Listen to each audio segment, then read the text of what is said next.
चैतन्य संस्था की अनूठी पहल कांकेर में हरित सफलता कार्यक्रम 2026 से हरियाली और सशक्तिकरण को मिला बढ़ावा। चैतन्य संस्था द्वारा आयोजित हरित सफलता कार्यक्रम 2026 ने जिले में हरित विकास और महिला सशक्तिकरण की दिशा में एक महत्वपूर्ण पहल के रूप में अपनी पहचान बनाई।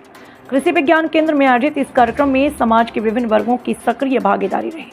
कार्यक्रम का मुख्य उद्देश्य महिलाओं को आत्मनिर्भर बनाना, उन्हें पर्यावरण संरक्षण के कार्यों से जोड़ना था। इसके तहत विभिन्न प्रशिक्षण सत्र, जागरूकता कार्यक्रम, अनुभव साझा करने की गतिविधियां आयोजित की गई। महिलाओं को स्वरोजगार के अवसरों, समूह आधारित कार्यों और प्राकृतिक संसाधनों के बेहतर उपयोग के बारे में जानकारी दी।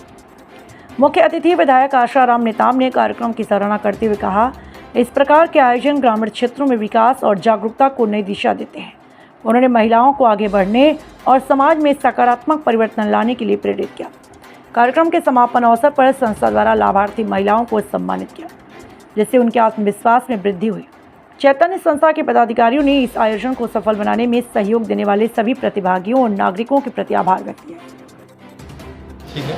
हाँ सर, आज के जो हरित नारी कार्यक्रम है उसके बारे में आप क्या कहना चाहते हैं? आज चैतन्य संस्था के माध्यम से हरित क्रांति नारी के थीम में काम किया है। आज एक दिन का कार्यशाला हमारे सिंगार भाट के केवीके में रखा गया है, जिसमें हमारे चैतन्य संस्था के माध्यम से हमारी दीदियों को आगे बढ़ाने का बहुत बड़ा काम कर रहे हैं, जिसमें वहाँ बेहड़ा कलेक्शन करना, इमली कलेक्शन करना, महुआ कलेक्शन करके बेचना, अपने जीवन को आगे बढ़ाना, जैसे हमारे देश के प्रधानमंत्री चाहते हैं और सोचते हैं कि हमारी दीदी लखपति हो, उस थीम में आज चैतन्य संस्था ने काम कर रहा है।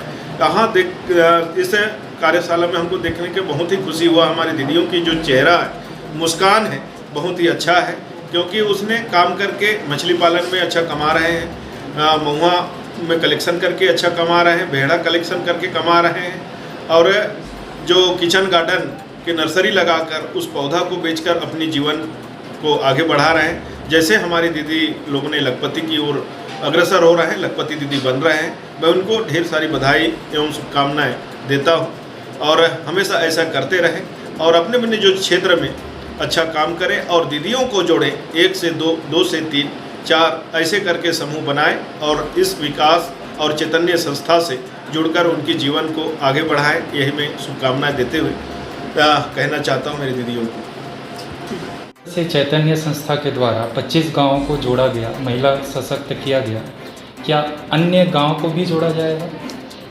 जी हाँ, जैसे चैतन्य छत्तीसगढ़ में 7 जिलों में कार्य कर रहा है, जिसमें दुर्ग है, बालोद है, गरियाबंद है, कोंडागांव है, धमतरी है, कांकेर के साथ में। वैसे ही चैतन्य मध्य प्रदेश, महाराष्ट्र और राजस्थान, इन 4 राज्यों में कार्य कर रहे हैं।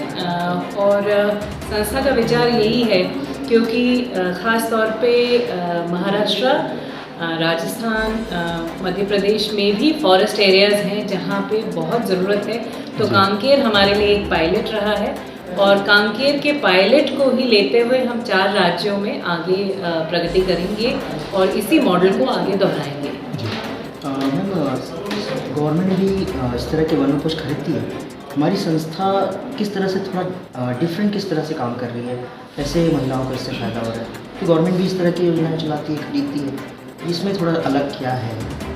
सरकार भी यही काम कर रही है, दूसरी स्वयंसेवी संस्थाएं भी ये काम कर रही हैं, और वनोपज से हमारे जो दीदियाँ हैं, उनके परिवार हैं, उसका एक बहुत महत्वपूर्ण आय का साधन है। करीब 40% सोर्स ऑफ इनकम वनोपज से रहता है। लेकिन हमारा जो मुख्य कार्य है, ये दीदियों को ज़्यादा सक्षम करना है, दीदियों की निर्णय में भागीदारी बढ़ाना है। दीदियों को पता चले, जो स्वयं सहायता समूह में बिहान के कार्यक्रम के अंतर्गत जुड़ी हुई हैं, उन्हें पता चले कि संवर्धन करने के सही तरीके क्या हैं, मार्केट रेट क्या है, कलेक्शन खुद से वो करें, खुद से बायर से मिलें, इंटरैक्शन डायरेक्टली। आपने देखा भी होगा, बस्तर से बाज़ार तक से डायरेक्ट उनका इंटरैक्शन हुआ है, और चेक्स भी उनको डायरेक्ट उनके अकाउंट में गए हैं। तो ये बिचौलियों को हम कम जितना कर सकें और दीदियों की निर्णय क्षमता जितनी बढ़ा सकें, ताकि वो अपना निर्णय खुद ले सकें, अपनी समझ से अपनी आय बढ़ा सकें और साथ में संवर्धन भी कर सकें। ये हमारी संस्था का मुख्य उद्देश्य है।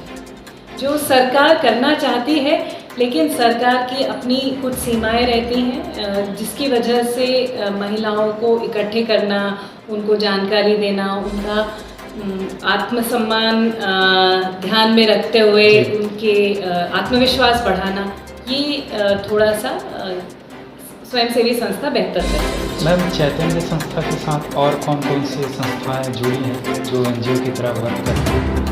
हाँ, चैतन्य संस्था एक बहुत बड़ा नेटवर्क है और हम लोग ये मानते हैं कि जो भी महिलाओं के लिए काम कर रहे हैं वो सब हमारे साथी हैं। इस नेटवर्क में जैसे मैंने आपको कहा, medicinal plant board, forest department और एमएलए, कलेक्टर, सीईओ, ये सब तो जुड़े हुए हैं। केवीके जहाँ पे हमारा ये कार्यक्रम हो रहा है, इसी के साथ साथ मत्स्य पालन विभाग ने भी काफ़ी सपोर्ट किया है। तो बिहान के तहत ये सारे कार्यक्रम को हम आगे लेकर के जा ही रहे हैं। इसके साथ ही कुछ स्वयंसेवी संस्थाएं हैं जिसमें प्रदान है, उद्योगिनी है, TRIF है। ये संस्थाएं और चैतन्य संस्थाएं हम सब मिल करके इस उद्देश्य को पूरा करने का प्रयास कर रहे हैं।